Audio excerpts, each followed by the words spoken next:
Hello, Internet. I am Openly Jake. If you may or may not have noticed, one of my most recent interviews with the Michael Glatze of the new James Franco movie, I Am Michael, got a little bit of buzz on The Advocate. For those of you who don't know who Michael Glatze is, he is the guy that the new James Franco movie, I Am Michael, is based on. He is a gay activist who has a spiritual awakening, denounces his homosexuality, becomes a Christian pastor, and now has a wife. I had the opportunity to sit down with Michael after his very first impression of the film. If you haven't seen the interview yet, go ahead and click it. It's just right here. What this has done is caused a lot of controversy, both from the queer community and from the Christian community and everywhere in between. The topic of conversion therapy is a very controversial, very sticky subject. I feel I'm seeing the issue clearly, or just as clearly as people have been fighting the front lines of this issue for the last 50 years. I've recently come out. I'm dealing with a family who would gladly send me to a conversion therapy camp. I also can't imagine what it might be like going back into a closet or out of this closet. So let's discuss these comments. Laura Lorette says, what I'm worried about is the younger gay crowd and the crowd that's maybe not as confident in their sexuality that can't take this with a grain of salt. And she's absolutely right. Is this the question of who's at fault, whether it's Hollywood or Michael Glatze? Very good point though. Suvari Boy says, it's nice to know that he's sorry for some of the things he's done and said, but unless he denounces reparative therapy and admits that being gay is not a choice, those are just words. As far as my knowledge goes, Michael Glatze no longer supports anti-gay activism, but if what you want from him is a flat-out apology, then I think we need to hear from Michael. Steve Ryan says, I'm actually horrified. Some of his interviews I'm looking to now are very anti-gay, and Franco and Quinto have supported this? I can't believe the ex-gay movement still exists. Well, of course it definitely still exists.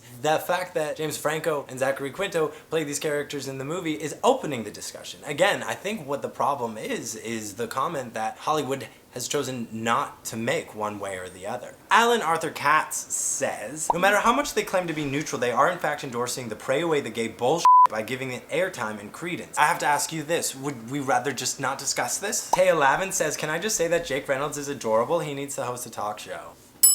Guerrero.com says, maybe he's bi. Who are we to call and tell somebody exactly what they are? Is that not exactly what the whole equal rights movement is trying to protect? TV says, no, God didn't make me heterosexual. I knew I was attracted to the same sex when I was about 4 years old, and I obviously didn't understand sexuality, but I sure did know my physical attraction. That's what I'm saying. Born this way. And don't let anybody tell you you're something that you're not. David Raher says, openly, Jake, I can only hope that you're simply unaware of this man's history. But the absolute last thing he needs is to have any sort of attention. To pander to him in this way is truly revolting and a slap into the face of who he's hurt. He supports reparative therapy, and he didn't even use it. This movie should have never been made, and this kind of response is one reason why. This kind of response, he's referring to the interview that I did. Well, I'm sorry.